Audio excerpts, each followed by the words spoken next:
गाथा है, इतिहास है, सांस्कृतिक इतिहास है, उसके बारे में भी आज जानने को मिला। और वाकई में एसडी गौतम जी को और साथ में ऋषिकांत शर्मा जी को, पूरी संस्थान को, पूरे ब्राह्मण संस्कृत महाविद्यालय को, कार्यकारिणी को वाकई बहुत बहुत बधाई देता हूं कि बधाई के पात्र हैं कि आपने इतना बढ़िया परिसर बनाया इतने भव्य तरीके से, जो इसका फायदा सिर्फ रामराई को ही नहीं होगा, पूरे के पूरे जींद हलके को होगा, पूरे हरियाणा को होगा। क्योंकि जो हमारी संस्कृति है, जो हमारा इतिहास है, वो हमारे लिए बहुत ही महत्वपूर्ण है। जैसे पिताजी ने कहा कि ये कई सौ हजारों सालों की शिक्षा प्रथा एक ऐसी व्यवस्था है जो पीढ़ी दर पीढ़ी आगे बढ़ती है, और अपने संस्कारों को, अपनी भाषा को, संस्कृत को आगे बढ़ाना, बच्चों तक ऐसी व्यवस्था बनाना कि वे पढ़ सकें और उस पढ़ाई से अपनी जिंदगी का गुजर बसर कर सकें, ये अपने आप में एक बहुत बड़ी उपलब्धि है। और ये संस्थान 1948 से ये काम कर रहा है। इसके लिए एक बार बहुत जोर से आप सब ताली बजाकर धन्यवाद करें।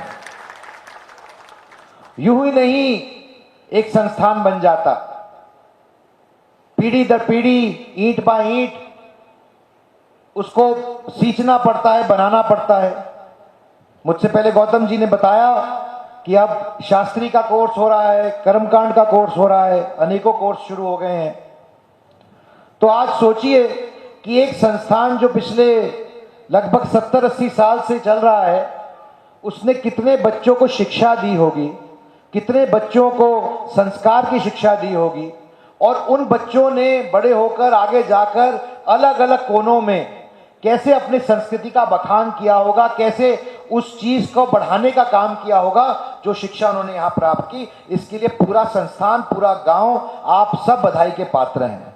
मैं ये भी कहना चाहता हूं कि जैसे जैसे हमारी संस्कृति अनिवार्य है, महत्वपूर्ण है, वैसे ही आने वाला समय आधुनिकता का है, तकनीक का है, और कैसे हम अपनी संस्कृति को साधते हुए, तकनीक को साथ लेते हुए आगे बढ़ सकें, हमें ऐसी सोच रखनी चाहिए।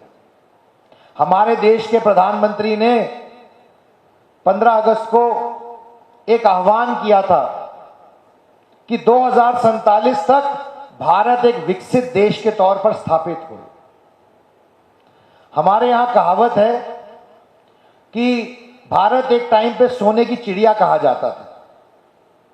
तो सोने की चिड़िया इसलिए नहीं कहा जाता था कि हमारे पास इतना सोना था, सोने की चिड़िया इसलिए कहा जाता था क्योंकि भारत दुनिया की ज्ञान का केंद्र था।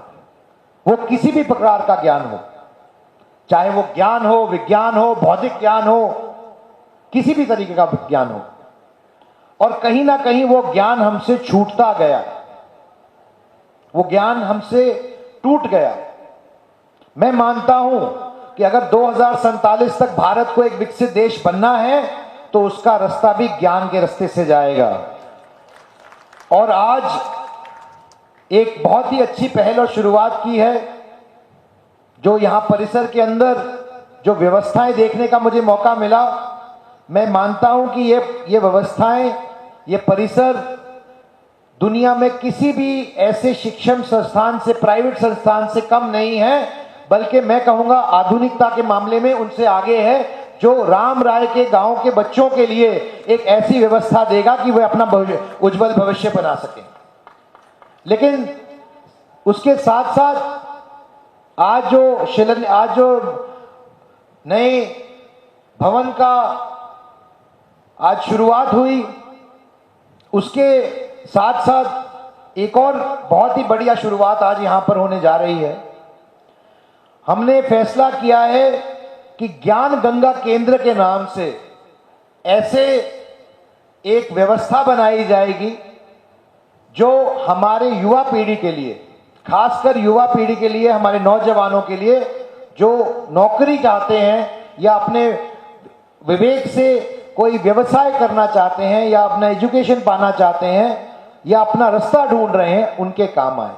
देखिए, एक बात तय है कि हर बच्चा डॉक्टर इंजीनियर नहीं बन सकता, हर बच्चे की सरकारी नौकरी नहीं लग सकती। जो हक है वो मिलना चाहिए और लेके रहेंगे, लेकिन हर बच्चे को रोजगार मिलना चाहिए। और हम सबको, सरकार के अलावा समाज को भी प्रयास करना चाहिए कि हम ऐसी व्यवस्था बना सकें कि हम अपने नौजवानों को, अपनी युवा पीढ़ी को, किसी को भी वंचित ना रहने दें, ऐसे अवसर उनको प्रदान करें। जैसे मेरे से पहले बड़ों ने कहा कि सिर्फ नौकरी मांगे नहीं, नौकरी देने वाले भी बने, ऐसी व्यवस्था भी बनानी है। तो आज तकनीक का जमाना है, एआई का जमाना है, और इस एआई को अपने फायदे के लिए इस्तेमाल करना चाहिए। ज्ञान गंगा केंद्र में हम हर प्रकार के कोर्सेज पढ़ाए जाएंगे, जिसमें यूपीएससी की तैयारी के लिए स्पेशल कोर्सेज होंगे, जिसमें आईलेट्स की तैयारी के लिए कोर्सेज होंगे, एचसीएस के एग्जाम के लिए कोर्सेज होंगे, एआई के लिए कोर्सेज होंगे, और ऐसी अनेकों चीजों के जो सुविधाएं सरकार द्वारा मुहैया कराई गई हैं या व्यवस्थाएं जो आज उपलब्ध हैं, चाहे उसमें स्टार्टअप इंडिया की बात करें कि इसके अंदर कैसे पैसे मिल सकते हैं, कैसे कंपनी रजिस्टर हो सकती है, कैसे आपको व्यवसाय मिल सकता है, क्या फिर कृषि प्रधान जो हमारा प्रदेश है उससे जुड़े हुए जो स्टार्टअप्स हैं उनके बारे में, उनके हेतु जानकारी प्राप्त की जा सके, उनके संबंधित काम किए जा सके। मैं आपको बताना चाहता हूं, और ये बहुत ही एक गौरवान्वित होने वाली बात है, आज भारत के अंदर लगभग 2 लाख से ज्यादा स्टार्टअप्स हो चुके हैं, जिनमें से 117 यूनिकॉर्न, यानी कि ऐसी 117 कंपनियां अरबपति कंपनियां बन चुकी हैं। और आपको ये बात जानकर आश्चर्य होगा कि इनमें से अधिकांश बच्चे जो इन्होंने कंपनियां बनाई हैं, 60 से 70% वो छोटे गांव, देहात और शहर से निकले हैं, बड़े शहरों से नहीं आए हैं। इसका मतलब एक है कि हमारे बच्चों में भी क्षमता है, हमारी युवा पीढ़ी में भी क्षमता है, उनको मौके और अवसर मिलने चाहिए। तो आज एक प्रयास की शुरुआत है, जहां पर जो उनका हक है वो तो उनको मिलेगा, और वो लड़ाई चलती रही है, चलती रहेगी। लेकिन ऐसी व्यवस्था भी बनाएं कि आने वाले समय के अंदर हम अपने बच्चों को तैयार कर सकें ऐसी व्यवस्था के साथ कि वे सिर्फ नौकरी देने और नौकरी लेने की बात ना करें, व्यवसाय खड़े करने की बात करें, जहां से वो अपने गांव, अपने देश, अपने प्रदेश, अपने जिले का नाम रोशन करें। मैं आपसे भी निवेदन करना चाहता हूं, मैं गौतम जी से भी निवेदन करना चाहता हूं। भाई साहब ने बहुत अच्छी पहल की है, मैं भाई साहब का धन्यवाद करना चाहता हूं। इन्होंने एक बहुत ही ऐसी, ऋषि कांत जी ने जैसे पहले कहा था अपने उद्बोधन में, और गौतम जी ने भी कहा था अपने उद्बोधन में, ऐसी व्यवस्था बनाने का काम कर रहे हैं जहां ताकि लोगों को, बच्चों को उसका फायदा मिल सके, और ऐसी भावना, अच्छी भावना के साथ काम कर रहे हैं। यहीं के पढ़े बले हैं, बाहर गए, सक्षम हुए तो वापस आकर अपनी मातृभूमि को, अपने लोगों के लिए काम करना चाहते हैं। इनके लिए भी एक बार जोर से ताली बजाकर इनका स्वागत करिए। मैं बहुत ज्यादा समय नहीं लूंगा, और मैं आपको यही कहना चाहता हूं कि जिस तरीके का प्यार और विश्वास आपने दिया, और जो मार्गदर्शन मुझे अपने पिताजी से मिला है, पंडित विनोद शर्मा जी से मिला है, मुझे कोई बड़े बुजुर्गों ने कहा कि आप भी उन्हीं के रास्ते पे चलिए, उनकी तरह बनिए।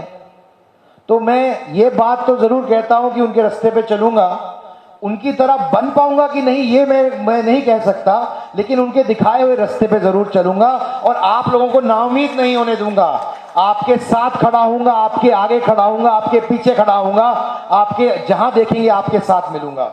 और एक बात का विश्वास दिला के जाता हूं कि जो चीज, जो मिशन, जो टारगेट विनोद शर्मा जी ने जिंदगी में लिया है और करने की ठान ली है, और जिस रास्ते पे चले हैं, मैं भी उनके दिखाए हुए रास्ते पे चलूंगा। मैं भी आपके साथ मिलकर अपनी युवा पीढ़ी, अपने युवा भाइयों के साथ उसी रास्ते पे चलूं के आपको भी वहीं पे लेके जाना चाहता हूं।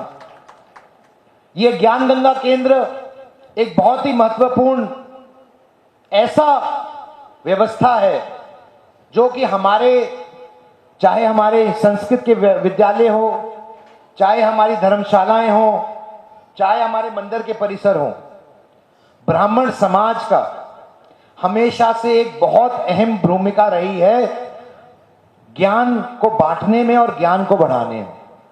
तो मैं चाहता हूं कि यह ज्ञान गंगा केंद्र हर जिले में, हर गांव में पहुंचे, ताकि जो हमारे बच्चे वंचित रह जाते हैं, जो शहरों में नहीं पढ़ पाते हैं, खासकर गांव देहात के अंदर जिनको मौका नहीं मिल पाता है, क्योंकि जो हमारे गरीब भाई हैं, जो कहीं ना कहीं किसी की वजह से कमजोर रह जाते हैं, उनके लिए सिर्फ परिस्थितियां होती हैं और हमें उनकी परिस्थितियां समझनी चाहिए और ऐसी व्यवस्था बनानी है कि हम उनकी मदद कर सकें। और ज्ञान गंगा केंद्र वो एक समाज की गोंद की तरह है जो सबको बांधने में काम आए, क्योंकि ब्राह्मण समाज ने हमेशा से सर्व समाज को ज्ञान बांटने का और बढ़ाने का काम किया है।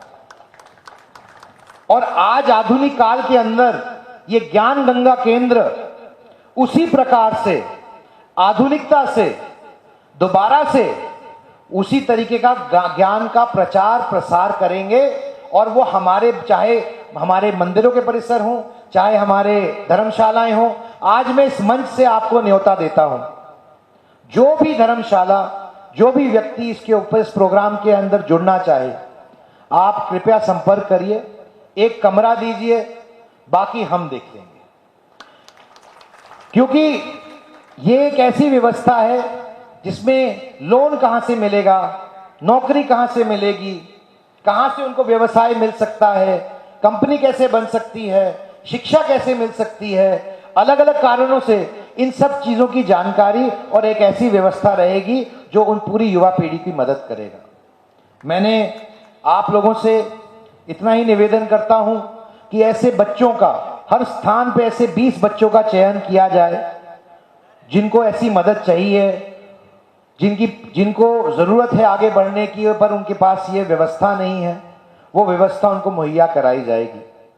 और मैं आज एक संकल्प लेता हूं कि जिस भी तरीके से हम कर सकें प्रयासरत रहेंगे कि हरियाणा के 22 के 22 जिलों में ये ज्ञान गंगा केंद्र जल्द से जल्द खुलें, ऐसी कामना करके जाता हूं। आप लोगों का बहुत बहुत धन्यवाद, पुणे धन्यवाद।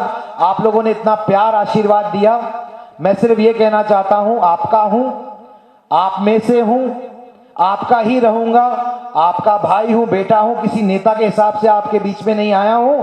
और ईश्वर से सिर्फ यही कामना है कि जिस प्रेम और सद्भावना और प्यार से आपने आशीर्वाद दिया, हमेशा ऐसा बना रहे। बहुत बहुत धन्यवाद। जय परशुराम।